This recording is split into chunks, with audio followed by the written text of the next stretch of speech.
你知道大众在中国卖了多少年的车吗？40年。40年里大众在中国赚了多少钱，没有人确切的知道。但是有一个数字可以参考：2023年，大众在中国的合资公司给德国总部贡献了超过60亿欧元的利润。这是以市场换技术的故事。中国提供了14亿人的市场，大众提供了发动机、变速箱、底盘调教，这笔交换，中国做了40年。那你有没有想过，有一天这个故事里的角色互换一下？2023年发生了。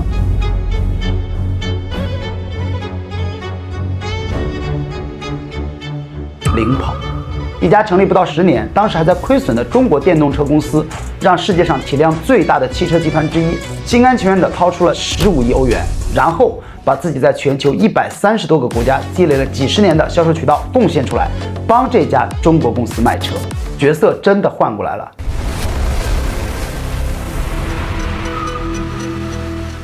2023年的早春，巴黎，一家法国外贸银行的合伙人找到了领跑汽车联席总裁武强，问了一个问题：你们有没有兴趣和斯泰兰蒂斯聊一聊？武强当时没有立刻答应，领跑那个时候还在亏损，刚刚在香港上市，融资没达到目标，账上的钱勉强支撑。他不确定一个欧洲巨头为什么会对一家还没跑出来的中国新势力感兴趣，但是他还是去了。2023年的3月，武强和朱江明飞到欧洲，在巴黎见到了斯特兰蒂斯的 CEO 唐维时。这个荷兰人管着一个让人眼花缭乱的汽车帝国，标致、雪铁龙、菲亚特、克莱斯勒、玛莎拉蒂、阿尔法罗密欧14个品牌，业务遍布全球130多个国家，年营收接近2000亿欧元。见面之后武强发现唐维时对中国汽车行业的了解远超预期，显然是做了充分的功课。但真正让他意识到谈判会很快推进的是唐维时说的第一句话：我们需要的是时间，要快。这句话道出了整件事的本质。斯特兰蒂斯表面上财务亮眼，2023年上半年经营利润率14.4%，是全球汽车行业里最赚钱的公司之一。但这张成绩单遮住了一个让唐维时夜不能寐的问题：他管着14个品牌，却几乎没有一款真正有竞争力的电动车。斯特兰蒂斯的战略目标是2030年在欧洲实现100%电动乘用车销售，那年2023年，距离目标还有7年。7年在别的行业可能很长，但是在电动化这场革命中可能是生死之差。更糟糕的是在中国，斯特兰蒂斯在中国曾经有多个合资公司，菲亚特、克莱斯勒、吉普一个又一个倒下。到2023年，在中国唯一还活着的合资公司是神龙汽车，当年销量8万辆，同比下跌35%，第一季度的季度销量跌到了1万辆，1万辆对于一家全球顶级汽车集团的中国业务来说，几乎是归零。这就是唐维时的处境，一边是欧洲的电动化转型窟窿，一边是中国市场的几乎出局。他需要一张同时解决2个问题的牌，领跑就是那张牌。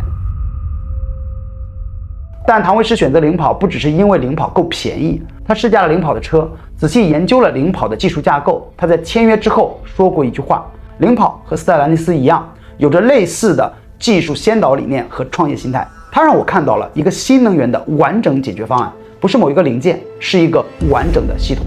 这个完整的系统是理解整件事的钥匙，因为斯特兰蒂斯想要的远不止一条出海渠道，他想要的是用领跑的技术平台为自己旗下的品牌开发电动车型。标致的电动车跑在领跑的架构上，雪铁龙的电动车用领跑的3电系统，15亿欧元买的是一张技术授权加渠道共享的双面通行证。而这笔投资不过是斯特兰蒂斯整个电动化投资预算的5%。所以你看，这是一笔非常划算的买卖。对于斯特兰蒂斯来说，他买到的是时间；而对领跑来说，他得到了另外一种东西，那是中国汽车工业70年来从来没有拿到过的东西，一个全球最成熟的汽车销售网络，不用自己建，直接用。过去是外资带着技术来中国把市场换走，这一次是中国带着技术去世界把渠道换回来。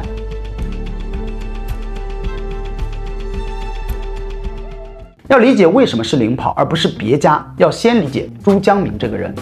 1967年生，浙江人，工程师出身。他是大华股份的联合创始人，做了20年的安防摄像头，把大华做成了全球安防行业的巨头之一。但朱江明最重要的成长不在于他做了什么样的产品，而在于他亲历了什么挫折。2000年代初啊，中国安防产业严重依赖进口芯片，美国德州仪器、日本索尼核心元部件全靠买。每次谈判，中国企业都是弱势方，价格、供货节奏全部由对方说了算。这种感觉不是抽象的，是在你最需要产能的时候，供应商告诉你货要推迟3个月，而你什么也做不了。大华用了将近10年，逐步把核心元器件的自研能力建起来。这段历史刻进了朱江明的骨子里，形成了他对能力自主近乎偏执的信念。核心的东西必须握在自己手里，不是因为别人靠不住，是因为依赖本身就是脆弱。2015年，朱江明离开大华，创立领跑。他带去的第一个问题不是目标客户是谁，不是对标哪个品牌，而是我们这辆车哪些东西必须自己做。答案呢，就是后来被叫做全域自研的东西，芯片、3电系统、智能驾驶、整车电子电气架构全部自研自制，覆盖整车成本的65%。这在2015年的新势力圈子里是一个非常不主流的选择。那个年代啊，快速集成才是新势力的共识，买现成的电池方案，买现成的底盘，买现成的供应商套件，用最快的速度把车推向市场。这条路轻、快、省力，而且那时候看起来非常合理。朱江明不买账，他说的一句话，我觉得是理解领跑整个战略的原点。他说，如果一辆车70%的核心部件都不是你自己的，你凭什么说这辆车是你造的？这不是技术路线的选择啊，是一个人对我要做什么这个问题的根本回答。他要做的不是一家组装厂，而是一家真正意义上的汽车制造商。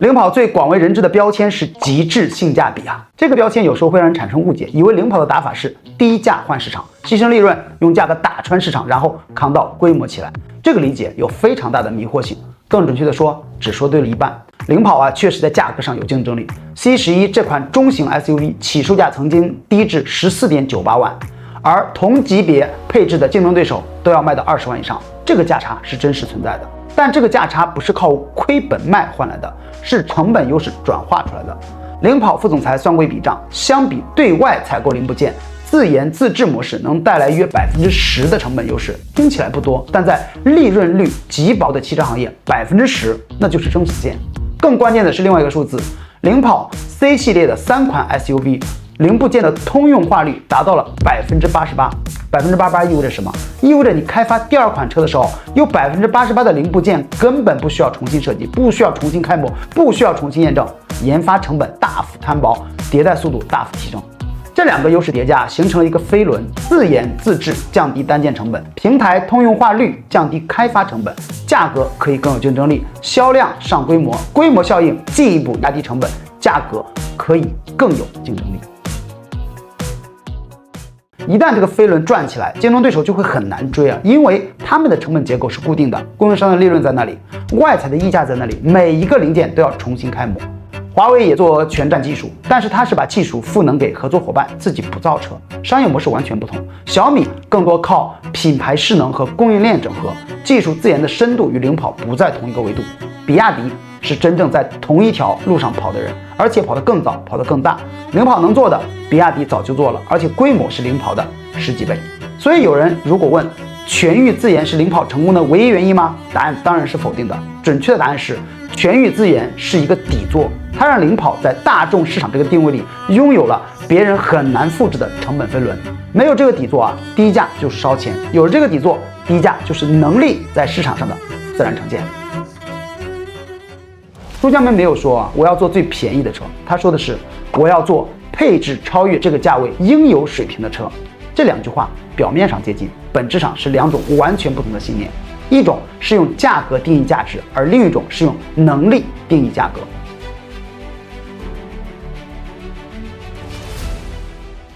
我想在这里稍微停一下，讲一段很多人不知道的历史。2022年，领跑的日子非常难过。那一年啊，整个新能源行业遭遇寒冬，领跑的销量数据难看，亏损持续扩大。上市之后，股价破发，账上现金只剩69亿，现金流承压。外界对领跑最密集的讨论，不是它有多大潜力，而是它还能活多久。这个时候啊，一家公司最容易做的事儿就是砍成本、减研发、缩团队，先把命保住。朱江明没有。全域自研的投入没有停，研发团队没有缩编，他们在那段时间里还在推进新的技术架构 Leap 3.0。这个架构后来支撑了 C 系列的全部产品，也是斯泰兰蒂斯最终选择合作的那个技术底座。他在那个时候说了一句话，没有被广泛引用，但我觉得最能说明这家公司的底色：技术积累是长期的事儿，你在低谷期停下来，就什么都没了。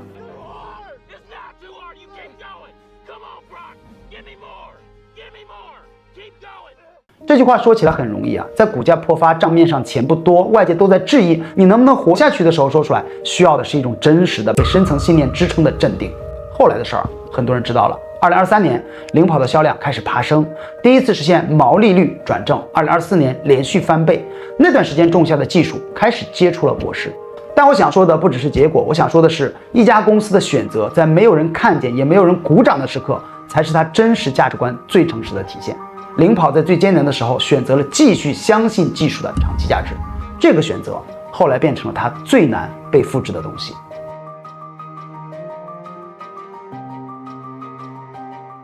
回到那间巴黎的会议室，理解这笔交易要拆开来看。斯泰兰蒂斯做这个决定有3重逻辑，每一重拿出来都不足以解释，但3重叠加就说清楚了。第一重，时间压力。唐卫士见面的第一句话就说要快，为什么快？因为斯泰兰蒂斯的电动化转型计划和实际产品进度之间有一个越来越大的缺口。他们在2023年没有拿得出手的电动车型，而欧盟的碳排放法规在倒计时，自己从头开发来不及，买一个现成平台，领跑有。第二重，中国市场的再入场券。神龙汽车的季度销量跌到了1万辆，斯泰兰蒂斯在中国几乎出局，但中国市场的体量太大了，任何一家全球车企都不敢彻底放弃。和领跑合作是一种轻资产回归中国的方式，用最小的成本在中国市场保持存在感，同时为自己的品牌在中国找到一条电动化的出路。第3重，技术平台的采购，这是最容易被忽视但是最关键的一层。斯泰兰蒂斯买的不只是一个销售合作，而是一个技术使用权。根据双方协议，领跑国际拥有在当地制造领跑产品的权利，这意味着斯泰兰蒂斯可以用领跑的 LEAP 架构在意大利的工厂生产，以雪铁龙标志的品牌销售。一份来自欧洲汽车媒体的报道显示，斯泰兰蒂斯正在考虑在意大利米拉菲奥里工厂投产领跑平台的车型，计划年产15万辆。你把这3重逻辑放在一起，就会明白这件事儿真正的含义了。斯泰兰蒂斯不是在投资一家有潜力的中国新势力，它是在向一家中国公司采购电动化时代的核心能力、技术平台、成本优势、供应链体系。在这笔交易里边，谁是技术的提供方已经没有悬念了。武强后来在采访中说了一句话，我觉得应该被记录下来：我们让出合资公司1半的股份，让斯泰兰蒂斯用他的实力把量卖出去，赚到的钱我们分1半，即使是1半，也好过自己单打独斗拿到的100%。这是一种非常清醒的自信，他不是说我很厉害，而是说我知道我有什么，我知道这个东西值多少，我愿意按这个逻辑来做交换。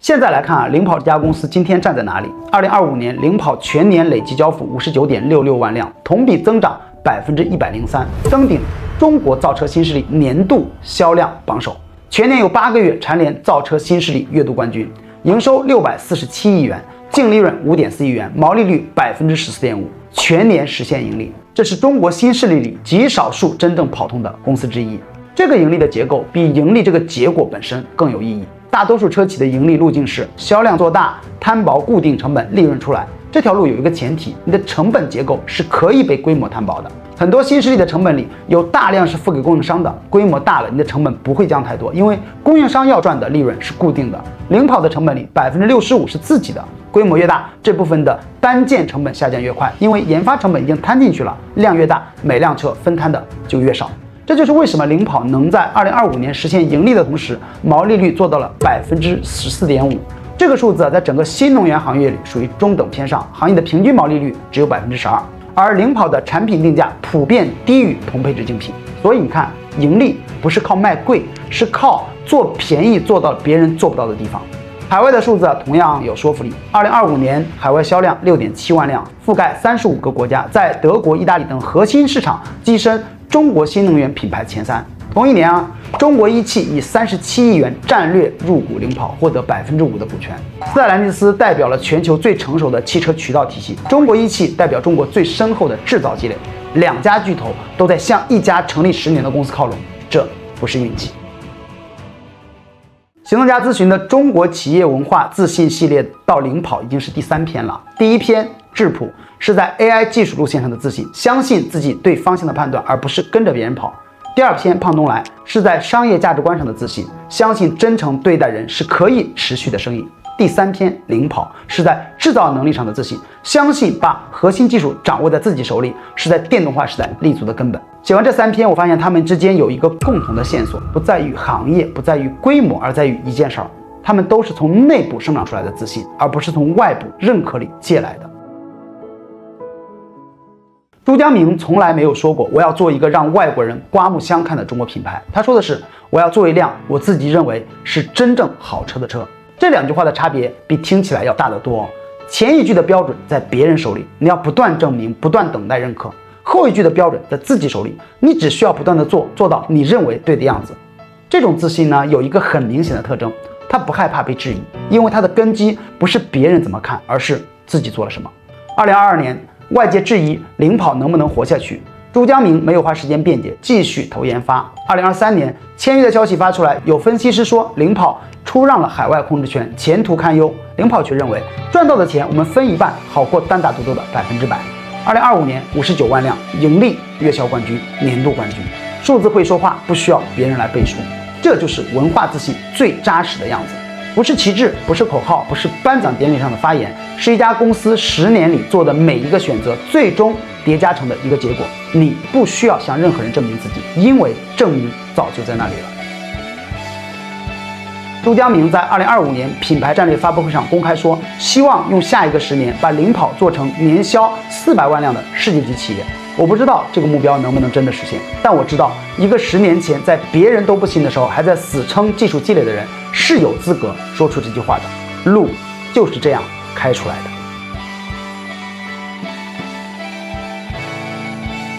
这里是行诺家文化进化论，让我们一起看见更多中国企业的文化自信。下期见。